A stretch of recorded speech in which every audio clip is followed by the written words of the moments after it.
Akhirnya terungkap siapakah sebenarnya. Hidetaka menjelaskan kalau K diambil dari nama penanya sebagai seorang novelis, yaitu Kirio Kirishima.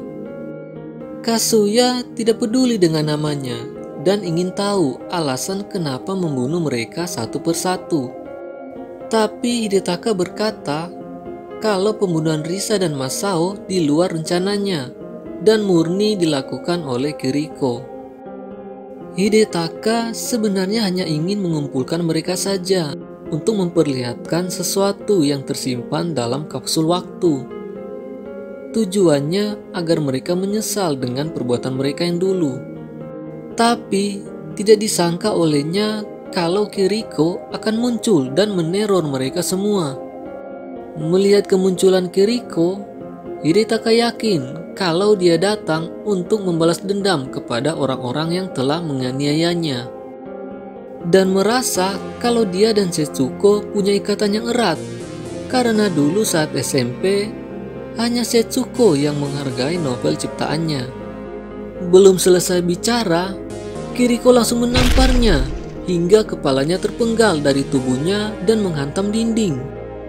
Ryosuke dan kawan-kawan berteriak histeris melihat kejadian mengerikan itu. Tiba-tiba, Kiriko terdiam sejenak, lalu meletakkan telapak tangannya di lantai. Mulutnya dibuka sehingga asap keluar perlahan-lahan dan langsung mengejar mereka dengan buas. Dia kembali memanggil nama Ryosuke, sehingga Ryosuke begitu heran kenapa gadis yang dia dambakan sejak dulu menjadi momok mengerikan seperti itu. Sementara dikejar Kiriko, Kazuya mulai mengejek Hidetaka dengan berkata kalau dia adalah penyebab kenapa Kiriko sering dibully dulu. Itu sebabnya tidak mungkin Hidetaka dibiarkan hidup oleh Kiriko. Ryosuke kaget mendengar Kiriko sering dibully. Tapi belum sempat Kazuya menceritakannya, Kiriko menerkam kepalanya dan mulai melahap Kazuya seperti daging ayam. Mitsuho yang semasa hidupnya tidak pernah melihat manusia dilahap seperti makanan, jatuh tersungkur di lantai. Tapi Ryosuke menolongnya dengan menggendong Mitsuho kabur dari situ. Mereka berdua kemudian bersembunyi di dalam ruang laboratorium. Di dalam ruang yang gelap itu, Mitsuho berterima kasih pada Ryosuke karena sudah menolongnya, sama seperti dia menolong Setsuko ketika dulu dibully. Mitsuho berkata kalau dia tidak bedanya dengan teman-teman yang lain, karena ketika Setsuko dibully oleh Kazuya dan kawan-kawan, dia juga tidak menolongnya, bahkan berpura-pura tidak melihat. Hanya Ryosuke saja satu-satunya orang yang berani menolong Setsuko.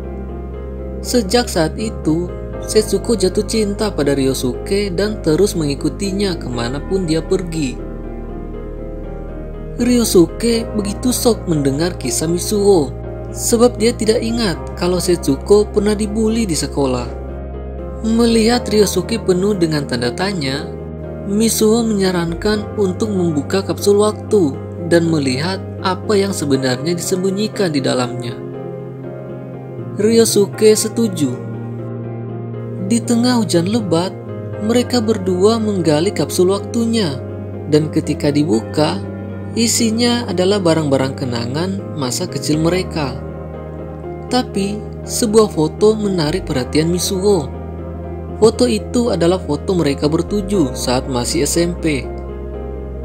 Ketika Ryosuke melihatnya, dia kaget sekaget-kagetnya. Karena di foto itu ada seseorang yang tidak dia kenali, seorang gadis yang begitu asing di matanya. Karena penasaran, Mitsuho melihatnya. Dia memeriksa foto itu dengan teliti dan berkata kalau tidak ada yang aneh di foto itu. Semua normal. Mereka bertujuh ada di situ. Tapi Ryosuke bersikeras dengan berkata kalau di foto itu ada seorang gadis yang tidak dia kenali, dan gadis itu meniru penampilan Setsuko. Melihat gadis yang ditunjuk Ryosuke, Misuho yang sedikit bingung dengan ucapannya berkata, kalau dia itu Setsuko.